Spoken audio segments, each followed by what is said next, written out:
Good evening, I'm Ces Oreña-Drilon. I'm Pauline Verzosa. And I'm Shawn Yao. The big stories tonight. The EDSA rebuild project has been pushed to the back burner amid the lack of a clearer plan for it.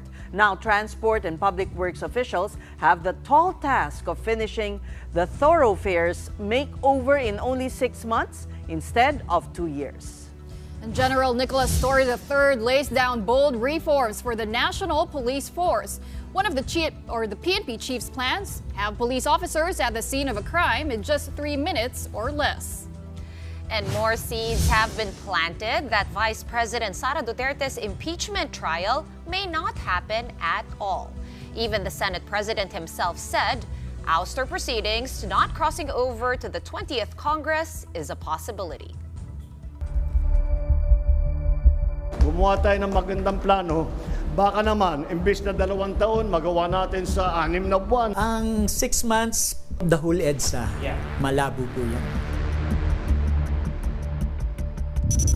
Road officials have their work cut out for them.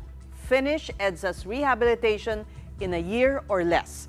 Well, that's how President Bongbong Marcos wants it, as he hits the brakes on the project for now. Tonight's big story from Mobile Journal, Arles de los Santos. President Bongbong Marcos himself bought the tickets, as he and his family got on the MRT3 on Sunday, June 1st. But he only had to buy one, because the Department of Transportation now has a promo called Pamilya Pass 1 plus 3, not only on MRT3, but also on LRT Lines 1 and 2. Here, 3 family members or even groups of 3 could ride the train on just 1 ticket on Sundays, which are deemed family days. This promo is effective until the end of Marcos Jr.'s term. Ang kultura ng Pilipino, ang linggo, para sa pamilya yan, para sa mga mahal sa buhay. Napakahirap ng oras ng commuter. At madalas nating marinig, wala na kaming oras para sa pamilya. Dahil pagdating namin, tulog na lahat. Aalis kami, tulog pa.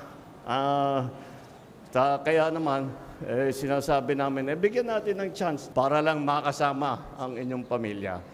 Just as this promo was launched to entice more commuters to ride the trains, the president also announced the suspension of the EDSA rehabilitation program. His order to study new technologies that can be utilized to hasten the rebuild. He wants the DOTR and the Metro Manila Development Authority to submit a new plan within a month. Ang plano, baka naman, imbes na 2 taon, magawa natin sa 6 na buwan, magawa natin sa 1 taon, whatever it is. Pero sa ngayon, maliwanag na napakarami ang mahihirapan pagka tinuloy natin yung EDSA rehabilitation. Pinapabago niya yung buong plano. Ang sabi ni Presidente, find a better way.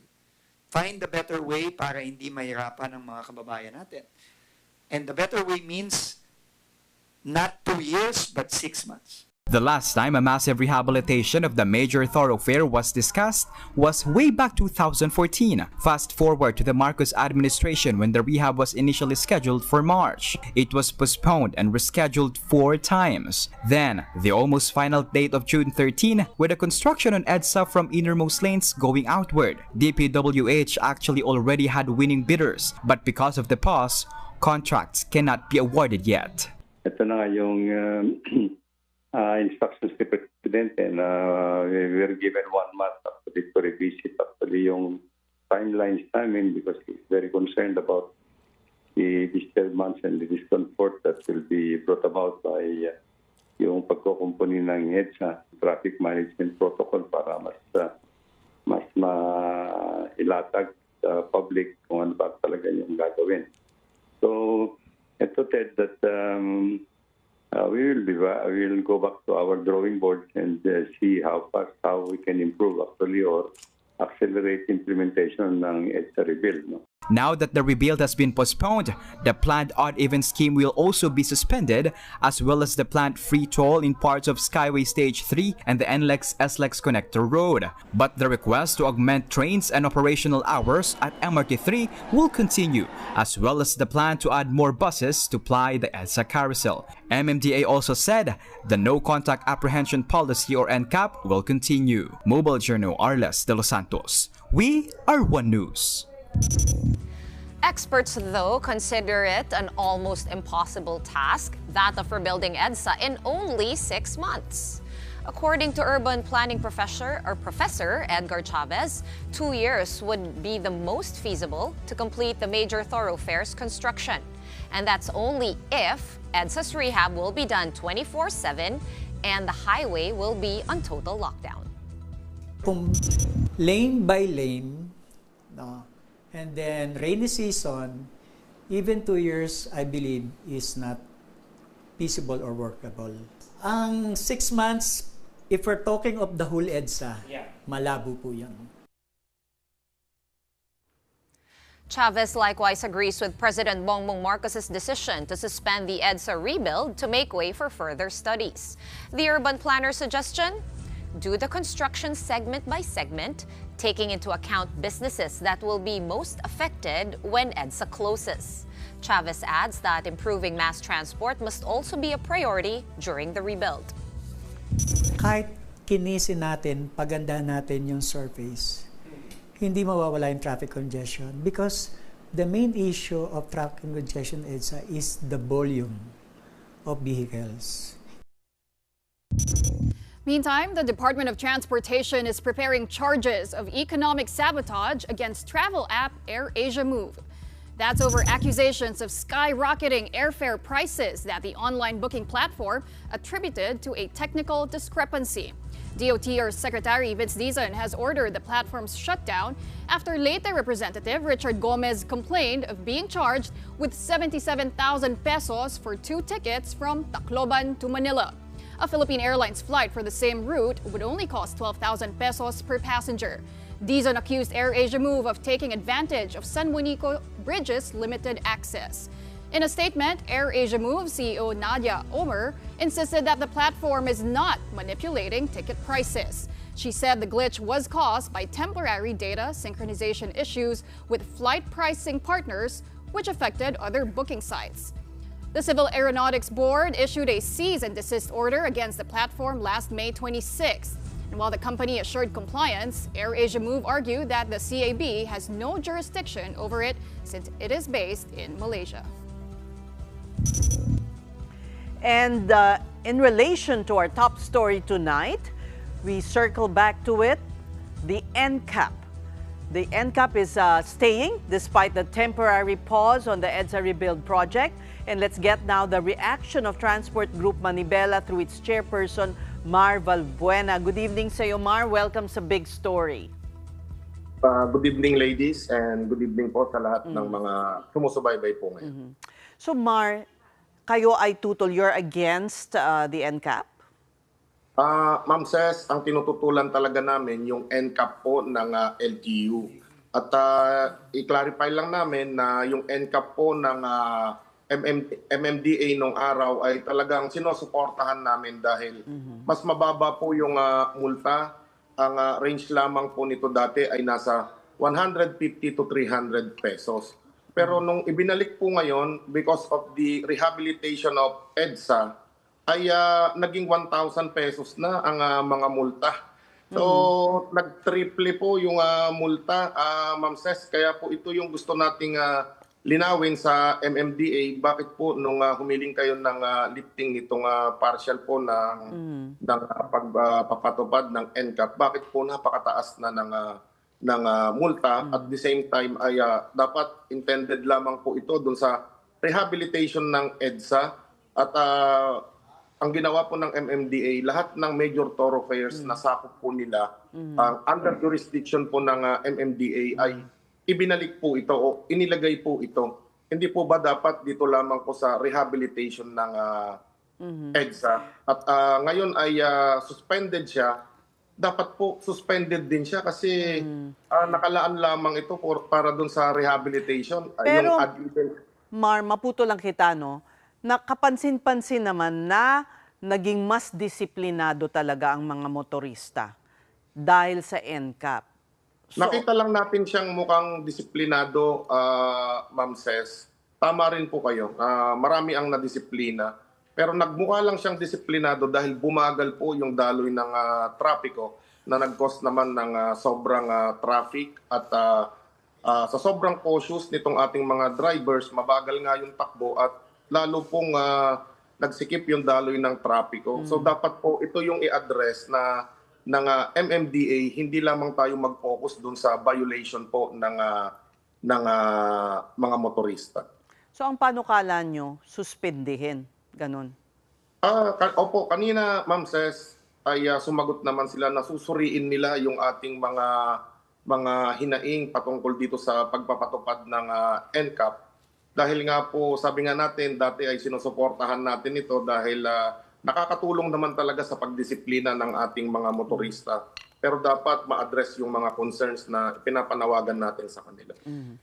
Gayon pa man, no, Chairman Mar, ang purpose kasi nung mas mataas na mga penalty or fines para hindi nga maulit. Kasi kung masyado siyang mababa, ang argument ng gobyerno dyan, uulitin lang ng uulitin since medyo affordable yung mga penalties.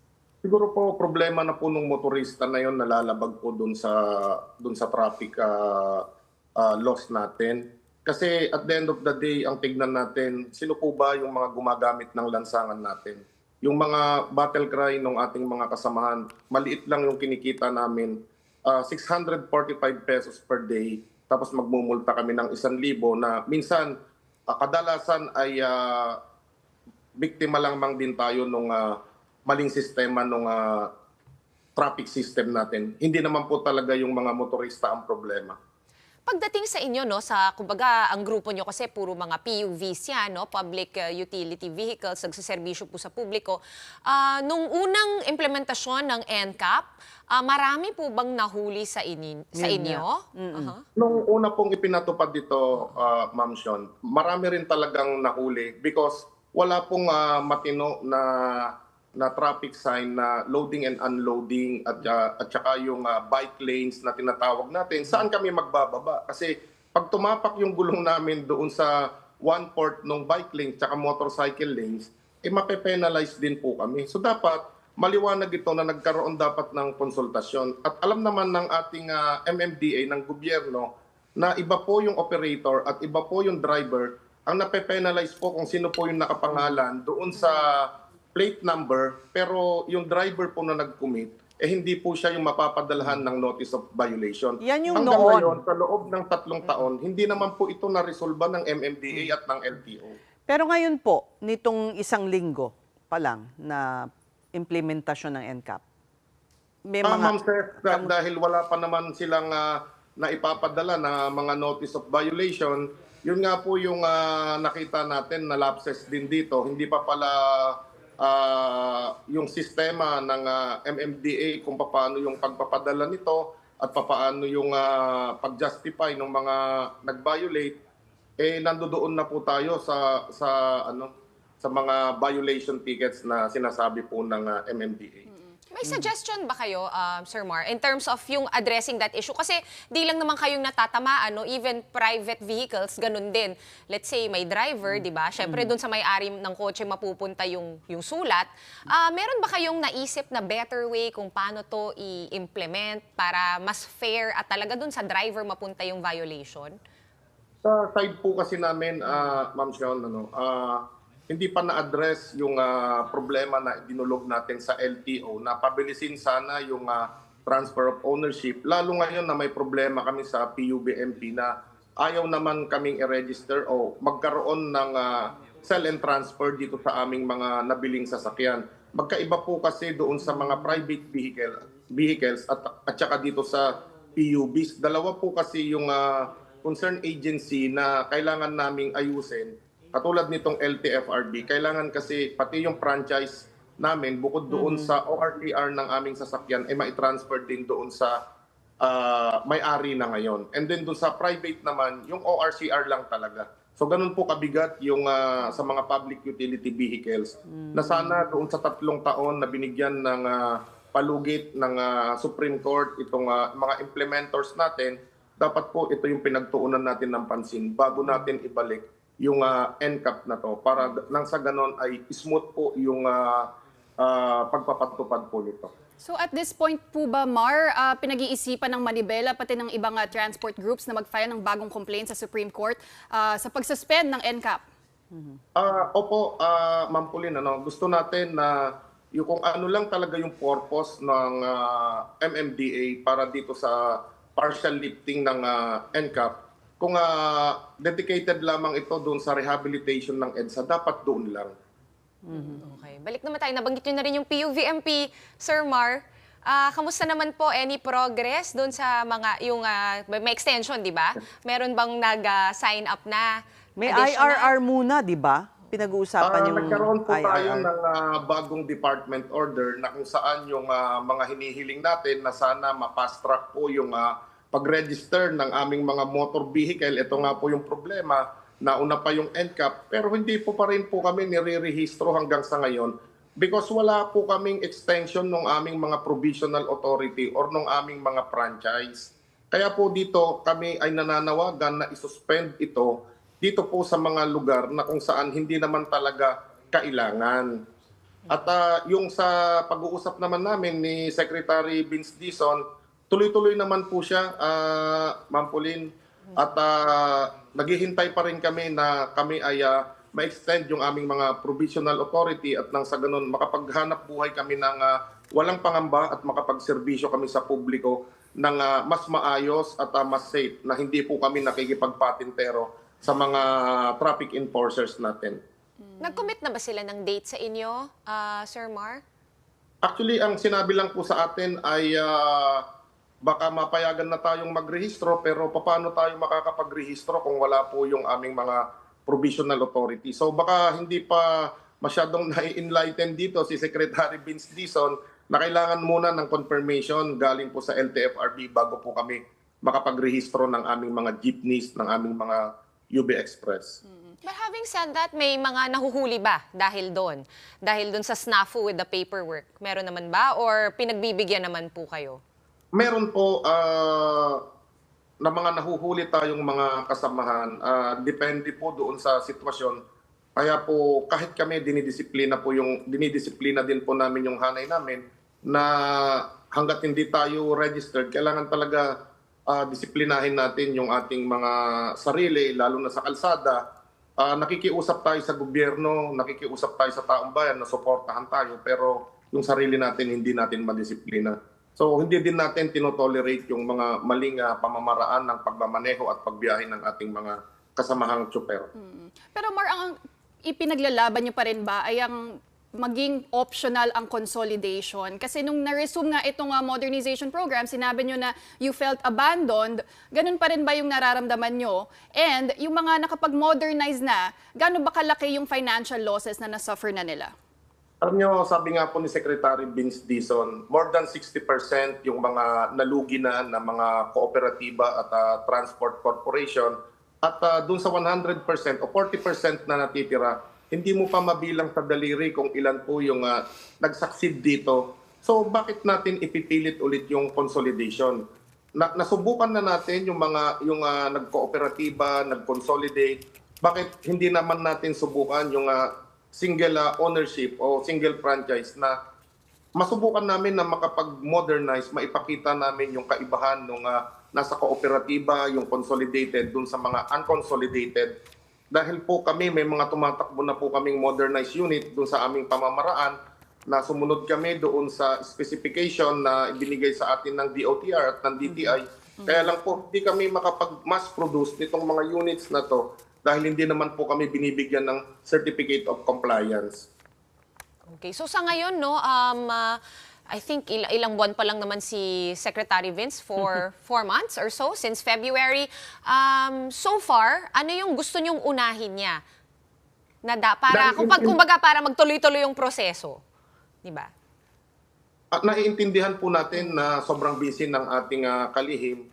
So minsan kapag kami ay nag-uusap through text or Viber, ay binibigyan natin din ng ang ating kalihim na maharap din niya yung ibang suliranin dito sa transportation dahil napakalawak po nito. Pero hindi po katulad ng dati. Wala talaga kaming nakukuhang respond dun sa mga naunang secretary ng DOTR. Pero ngayon talagang masasabi ko rin na talagang nakikipag-coordinate ang ating secretary. Kaya medyo nag-stop din kami. At nag-stop kami doon sa pagpoprotesta, hindi, bukod po dito sa NCAP, pinakikinggan din natin siya. At sabi natin na makikiisa kami sa programa ng gobyerno, pero yung mga solusyon po na inilalatag natin, sana po ay mapakinggan din niya. At maging optional po itong PBBM na mapayagan po yung ating mga local manufacturer at single franchise owner, mga operators na makapag-modernize doon sa alam namin na kung saan hindi po kami malulugi at hindi po magiging scrap lang yung aming mga modernized unit na nakikita natin ngayon. Ini-scrap na po yung mga naunang nakapag-modernize nito. Wala pang 3 taon, wala pang 5 taon, pero nandoon na po sa junk shop at kinakatay yung mga modernized unit. Daig pa ng mga 25 to 30 years old na mga jeepney natin, na mga traditional, na hanggang ngayon ay tumatakbo pa rin. So, ganong katagal kaya ang ibibigay ninyo para magkaroon ng solusyon? Ganong katagal ang pasensya nung hanggang kailan aabot ang inyong pasensya? Ma'am Ces, simula po nung i-implement itong ipatupad itong PUBMP, naglalatag na tayo ng mga solusyon. Yun nga lamang po ay ayaw subukan ng mga naunang DOTR secretary, yung mga implementors nito, yung mga policy maker natin. Sana dito sa pamumuno ng ni Secretary Vince Dizon, sana maumpisahan at makita yung kaibahan. Baka dito magtagumpay tayo at masundan kung ano yung mga inilalatag nating mga solusyon. Sana mabigyan tayo ng pagkakataon. Baka umusad po tayo. Again, hindi po kami tumututol sa PUBMP. Meron lamang mga components nito na hindi po naaakma dito sa ikagaganda o ikakaayos po ng pagpapatupad nito. Oo nga, hindi mo nasagot yung tanong ko, kaya lang siguro parang nagbibigay kasi ng taning sa gobyerno kasi, no? Ang dating. Ma'am, wala naman po. Hindi naman po kami, baka hindi ko lang po masyadong na-gets yung hindi, tanong. Yung hanggang kailan kayo makakapag-antay na ma-address na talaga? Bago kayo magprotesta ulit. Oo, bago yung mausap pa natin. Sabi natin nung nakapag-usap tayo, kasi nakipag-usap tayo, sabi niya, 1 week, 2 weeks, bigyan niyo ako ng pagkakataon na mapag-aralan nito, ma-review ulit. Sabi ko, sige, 2 months, 3 months, maghihintay kami, basta huwag niyo kaming ipahuhuli at makapagserbisyo kami at makapaghanap buhay sa daan. So, malapit na po. Yung 3 months na sinasabi natin, pagka wala pa rin, sorry po, pag wala pa rin, sigurado mag-ready na po ulit tayo. Tag-ulan na at pasukan na ulit ng mga estudyante, ayaw natin na makaabala tayo. Hindi po ito warning, kundi may napag-usapan tayo, may napagkasunduan tayo. Sana po ay tumugon po kayo dito at kami ay naghintay naman din po. Alright. So kailan yung 3 months na yun? Next month? Siguro mga 2 weeks time na lang po natitira. Ay, nako! Malapit na. Pero kanina po magkausap po kami, Ma'am Ces, at nag-reply naman na siya. So hindi ko muna siguro sasabihin, pero tatanungin ko po muna yung ibang ahensya kung totoo nga po ba. At siguro by tomorrow, kasi tinapos muna namin yung programa ng NCAP bago ko po siya tinext ulit kanina, pero positive naman po yung reply ng ating secretary. So basta gumugulong yung conversation. Yun yung importante sa inyo. Yun po yung mahalaga doon, kaya po natuto rin kaming maghintay. So hinahabaan din po namin yung pasensya namin, Ma'am Ces. Kasi kung sobrang igsi, taong bayan na naman po yung magsasakripisyo nito. Okay. Maraming salamat sa inyong panahon. Thank you so much, Chairman ng Manibela, Marvel Bueno. We're just going to take a quick break, but coming up, the new PNP chief has big and bold plans to cleanse the police force from inside out. We have that story and more when the Big Story returns. Keep it here.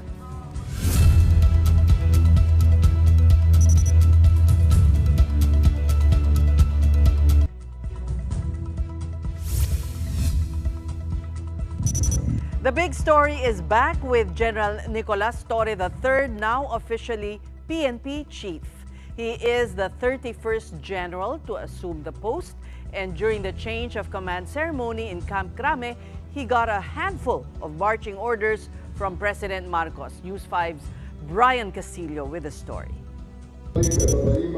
President Marcos and his new PNP Chief General Nicolas Torre III were both in a cheerful mood at the turnover ceremony Monday. They even shared light moments on stage. But there's business at hand, the President's marching order. Panatilihing mong malinis at marangal ang hanay ng ating mga kapulisan.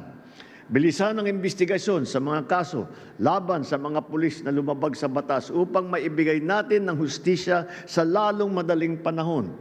Marcos also called for a focused crackdown on illegal drugs, instructing the PNP to work closely with the Philippine Drug Enforcement Agency. The chief executive also tasked Torre to restore the public's faith in the police force. Kapag kailangan ng taong bayan, dapat may pulis na agad nagre-responde.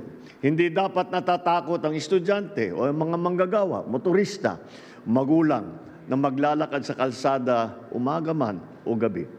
In response, Torre laid out his initial plans to address this with 3 core pillars: swift and responsive public service, unity and morale within the ranks, accountability and modernization. First is the implementation of the 3-minute emergency response time. Huwag niyo na kaming hanapin sa mga presinto sapagkat kami ay nasa inyo ng mga telepono. Dial 911, darating kami sa loob ng 3 minuto. Yan ang gagawin natin. This clock practice is not new to Torre. It was his brainchild when he was still head of the Quezon City Police District. A couple of years ago, the 3-minute response time made use of PNP technology, particularly the Integrated Command Control Center in Camp Caringal, to send radio calls to uniformed personnel in patrol cars and motorcycles. Torre hopes to duplicate and institutionalize this. And now that he's the top cop, Torre said he will also focus on strengthening unity and morale within the PNP ranks and ensuring accountability among erring officers. Paramihan. Sige. Paramihan. Kung noon ay, make sure that everything that we do are within the ambit of the law. At ang aresto, ibig sabihin, buhay ang tao, dadali mo sa husgado. Before being appointed PNP chief, Torre led the serving of the ICC arrest warrant against former President Rodrigo Duterte. And before that, the capture of Kingdom of Jesus Christ founder Pastor Apollo Kibuloy. Among those that are being watched closely under his term are more ICC warrants for those involved in the Duterte drug war. That includes re-elected Senator Bato de la Rosa, former President Digong's PNP chief. We'll just cross the bridge when we are there. Kasi ang hirap ng pangunahan nun na pag may darating na ganito, may darating na ganun, paano pag wala? Torre also called on former presidential spokesperson Harry Roque to come forward and face charges against him head-on. Abogado naman si Harry Roque, harapin niya. Kasi ito yung kaso na hindi mo na pwedeng dalhin sa kalsada o parade-rally. You really have to come and submit yourself to the jurisdiction of the courts. Before and after he was appointed PNP chief, Torre had his fair share of criticisms. He does not expect it to end anytime soon, especially now that he is at the helm of the police force. This is a free country. Kaya nga, yung mga bashers natin, natural yan. They are welcome to voice out their opinions, air their criticisms. Walang problema yan. Tanggap natin yan. For News 5, Brian Castillo. We are One News. In other news, charges of sexual assault rocked the Philippine Air Force last month after 2 of its personnel filed complaints against their superior. The officer, who is of star rank, was charged with rape and attempted rape and has been relieved from his post and placed under the restrictive custody of the Air Force. According to AFP Public Affairs Office Chief Colonel Cercis Trinidad, they have conducted an initial investigation and found prima facie evidence to recommend court-martial proceedings against the defendant. The Justice Department, for its part, said they will look into the case and ensure a fair and swift handling of these complaints. We reached out to the Philippine Air Force about this matter, but in a message sent to the Big Story, acting spokesperson Colonel Ritza Ann Jovellanos declined our invitation for an interview last week.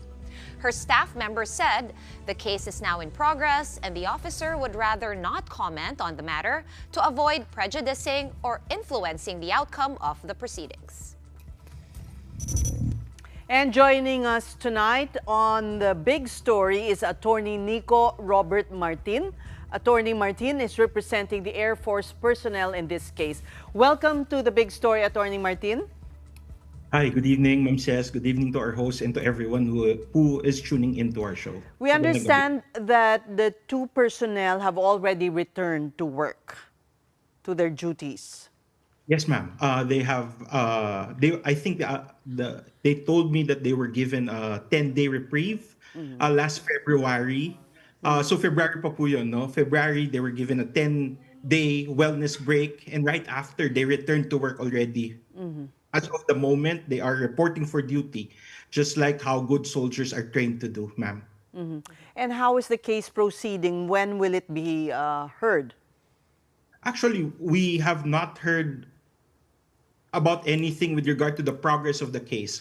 As far as we know officially, the last pleading that we submitted with regard to the court-martial case is that we submitted a memorandum before the Office of the Judge Advocate General of the AFP. Okay. And from media reports, we learned that the JAGO, or the Judge Advocate General, has already submitted its recommendation to the Chief of Staff of the Armed Forces, and it is awaiting for the approval of the Chief of Staff. With regard to the case that we filed before the Office of the City Prosecutor of Lipa City, Batangas, we were given a schedule already. So we have our first hearing that is scheduled already. Again, we are under preliminary investigation stage with regard to the complaint that we filed against the General. Okay.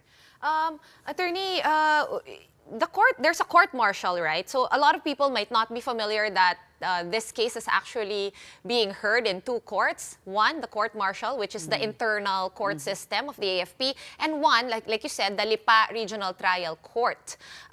Can you explain, in layman's terms, ano yung pagkakaiba nitong dalawa, and bakit kailangan mag-file sa dalawang korte pa?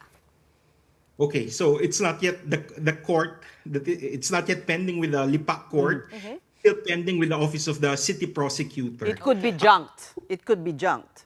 It could be junked. It could be junked at the prosecutor's level, right? Reason why it's with the Office of the Prosecutor is for it to determine whether we have sufficient evidence to file it before our regular courts.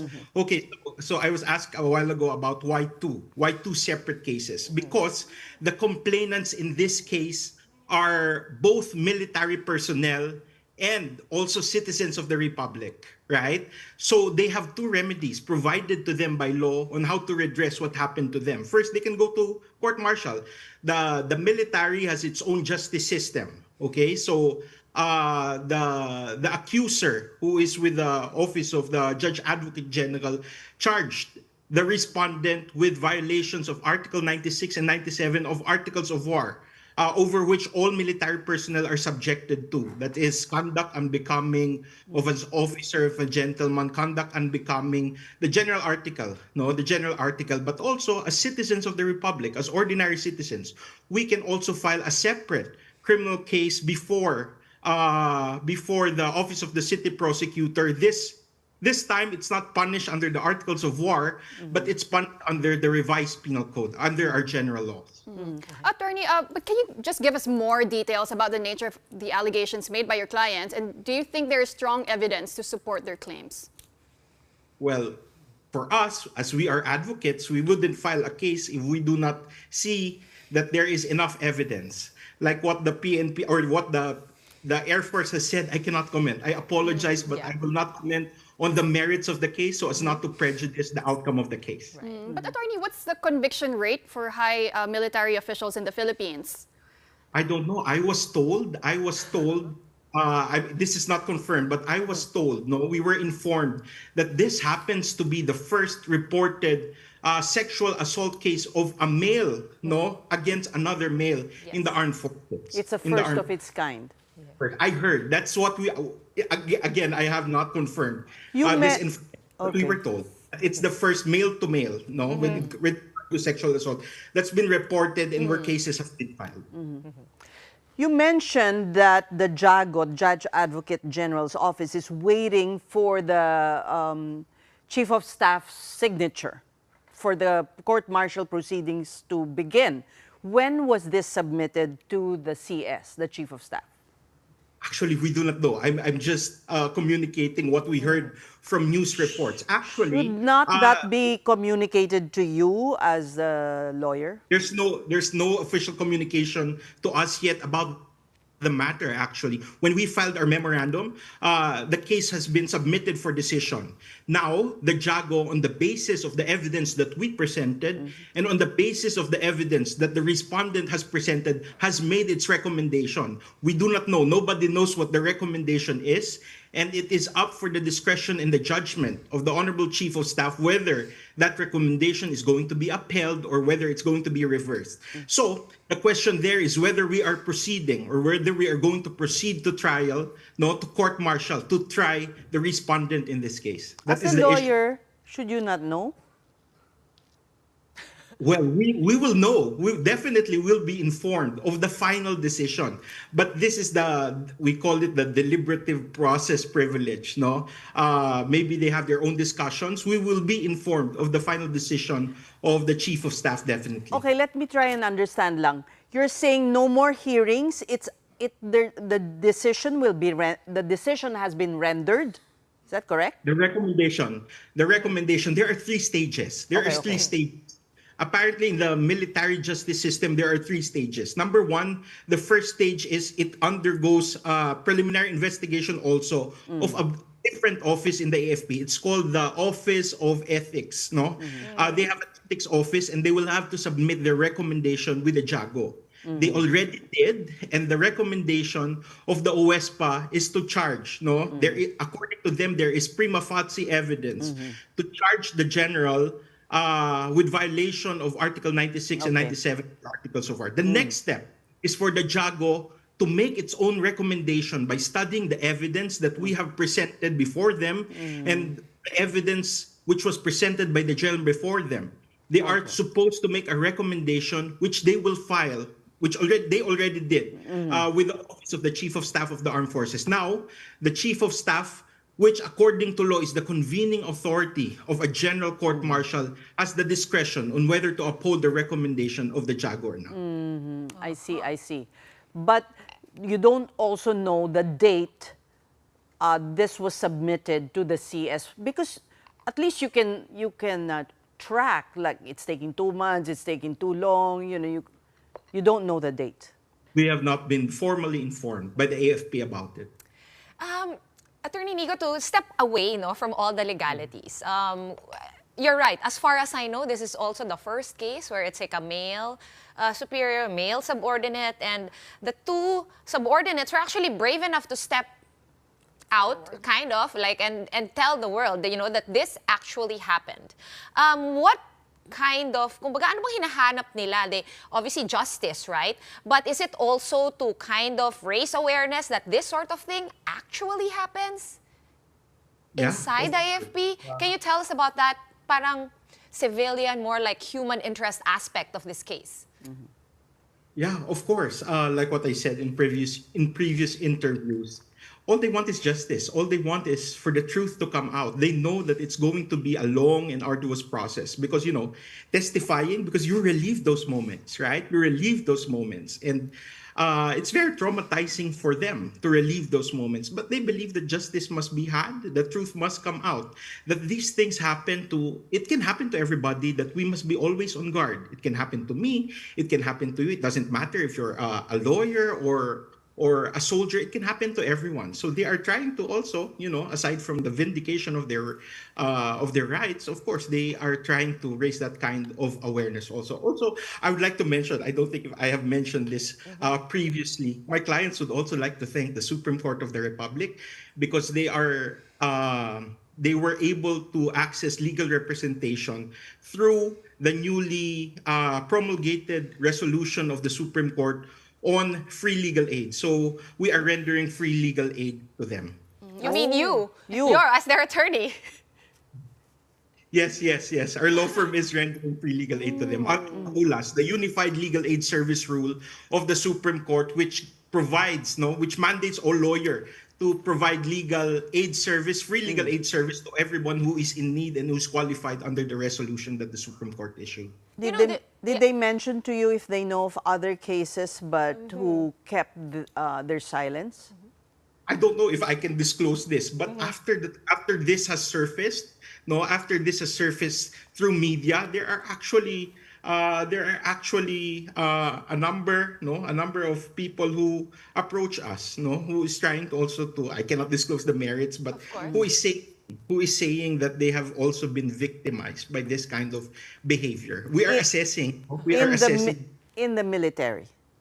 In the military. Okay. Okay, so basically what you're saying is this has opened up sort of a can of worms and an opportunity for others who have suffered or such. emboldened others to come out because of these two, That's what appears to me. Yeah. Another thing, so they've gone back to work and apparently matagal na pala because 10 days lang ang binigay. How has it been for them? Do you know? Would you know as their lawyer? Are they treated the same, or has it been difficult, Right after the incident, they consulted a professional psychiatrist to diagnose them. And they were diagnosed with stress disorder and depression. Well, we are assuming that it is because of the incident that happened to them. And right now they are seeking for professional help for therapy sessions, which they are paying for on their own. They're paying for the therapy sessions on their own? Yes, they are. Isn't there an avenue for that within the military, attorney? Yeah. Well, I'm not aware of that, but according to maybe that we can ask that of the Air Force spokesperson because it's not about the case. Yeah. Diba? Yeah. But should they not, as their lawyer, what do you say to that? Should the Air Force not be providing this service for free? Well, according to the Air Force, I read a statement that they offered my clients these sessions, legal representation, and even medical, psychological therapy sessions. I read that in the news, but according to the news article itself also, my clients refuse and they want to seek their own legal representation and they want to get their own doctor who would provide this therapy sessions for them. All right. From what you know, are there other incidents involving the accused?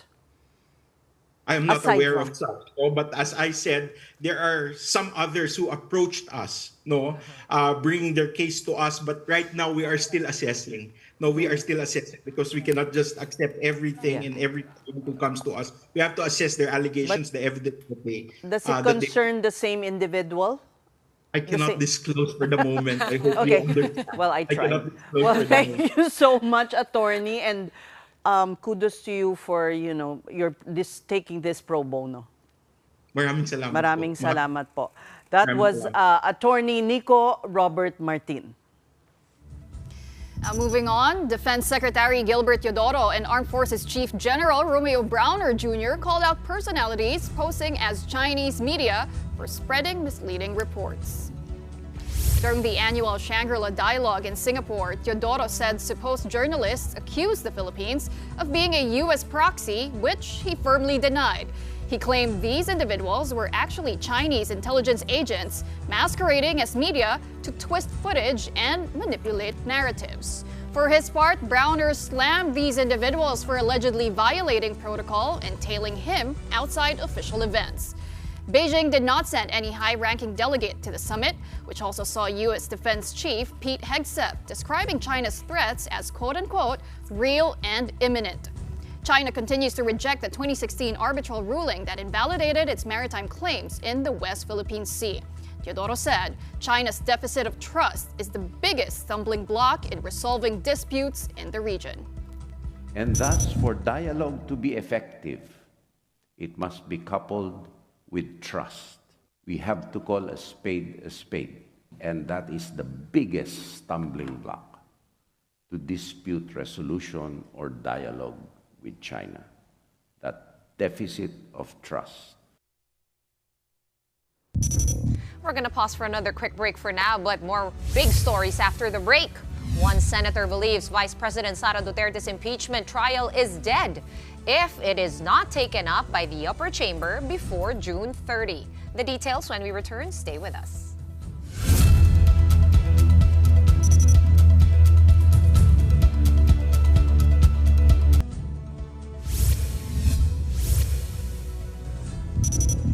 Welcome back to the big story.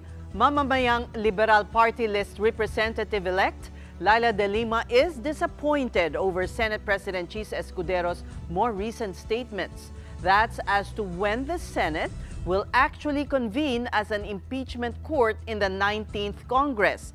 De Lima insists under the Constitution it is clearly an obligation and not just an option for the upper house to not delay an impeachment trial. It's clearly violative of what the Constitution says. Forthwith is forthwith. Tsaka ilang beses na yan nadidelay, ilang beses na yan napopostpone. Hindi pwedeng nagtuturuan yung House of Representatives and the Senate. But what is clear is nandun sa Constitution. Para sa akin, yung impeachment trial at this stage, the convening of the impeachment court and also proceeding with the impeachment trial is not optional. Senator Risa Ontiveros echoed De Lima's sentiments at the Senate's plenary session earlier in the day. Ontiveros reminded her colleagues they are duty-bound to go with a trial of the Vice President Sara Duterte. Napakahalagang mandato po ng saligang batas ito. Klaro at walang kalabuan. Once we receive the articles of impeachment, trial by the Senate shall forthwith proceed. Hahatulan tayo ng sambayanan kung hindi natin ginampanan ang tungkulin na ito sa sambayanan. For his part, House Speaker Martin Romualdez urged lawmakers to stand down for now. He tells lower chamber members to respect the Senate's decision on the matter. Yung sulat sa akin ni Senate President Chis Escudero is pretty straightforward. Kaya yung impeachment complaint ay nasa Senado na. So we leave it to their sound discretion as to how they want to proceed and conduct. No? The Senate President outlined the priority measures, like the LEDEC measures that they would like to prioritize first. So we have to respect the decision of the Senate President. Meantime, outgoing Senators Francis Tolentino and Coco Pimentel clashed on whether the impeachment filed during the 19th Congress could really cross over to the next. Tolentino believes the ouster case against Duterte is dead if it is taken up after June 30. Jurisdiction over impeachment is exclusive to the Congress that receives the complaint. Kahit anong pilit, hindi maitatawid, lalo na't kung lalabag sa saligang batas. The trial of the current impeachment case, now pending before the Senate of the 19th Congress, can cross over or continue from the 19th Congress to the 20th Congress. The impeachment docket of the Senate Impeachment Court continues and remains to be the same. For Senate President Chis Escudero, ultimately, it is the voice of the majority that should prevail. So, pwedeng pagbotohan niya ng plenaryo ng 19th Congress, pero ano man ang desisyon namin, hindi pwedeng i-bind yung 20th Congress. So, pwedeng magkaroon ng ibang pananaw yung 20th Congress. Halimbawa, pwedeng sabihin ng 19th Congress, tatawid yan, pero ang pasyon ng 20th Congress, hindi tatawid yan. At i-dismiss nila. So, depende. Sa dulo, you have to understand, in Congress, plenary is supreme. It's not the decision or the voice of one member, even if he or she is the Senate President or an officer of the Senate or the House. Desisyon palagi ng plenaryo ang mangingibabaw. Now shifting gears to sports, our very own Alas Pilipinas men's team is on a hectic schedule in New York City as members participate in Independence Day festivities over there. Alas men paid a courtesy call on the Philippine Consulate Office where Consul General Senen Mangalile welcomed the team and highlighted their role as inspiration for Filipinos abroad. The team was also featured in a promo billboard for the upcoming 2025 FIVB Men's Volleyball Championship this September in the Philippines. Earlier in the day, Alas men won an exhibition match against the Phil-Am Nation Select. Veterans Mark Espejo, Jao Umandal, and Steve Rotter finished the game in straight sets. And for our big picture tonight, Iloilo City has kicked off its 11th Bike Fest to highlight community spirit and sustainability. The festival will run for 2 weeks starting May 31st in hopes of promoting a cycling culture in the city. Just over the weekend, Miguel de Guzman of the Philippine Star captured both casual and competitive bikers riding past Iloilo's more vibrant sites such as colorful murals and historical landmarks. Iloilo now has the distinction of being the bike capital of the Philippines. Nice because they managed to remove all the spaghetti wires downtown. Yeah. And they have the Esplanade. Yeah. So, yeah, gotta give it to them. I wonder if that's something we'll ever see here in the metro. Di ba yung goal ko lang matanggal yung poste sa sidewalk sa EDSA right. rehab?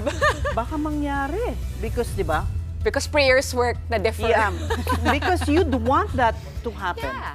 Because parang it's pointless for pedestrians if you don't remove the posts. You know why? It's like when you widen the roads and then the electric post is still there. Yeah, in the middle now of the road. Maraming nangyaring ganon. Oo. Sa Pasig, marami pa. So parang ganon yung mangyayari sa EDSA kung hindi yun tatanggalin. Yun nga eh. And then, Iloilo happened na natago nila lahat ng wire, so kaya naman pala. Yeah. On that note, that's it for the big story on this Monday evening, first day of the week. We are One News, all sides, all the time. Congratulations to Iloilo for showing us the way. Thank you for watching. Have a good night.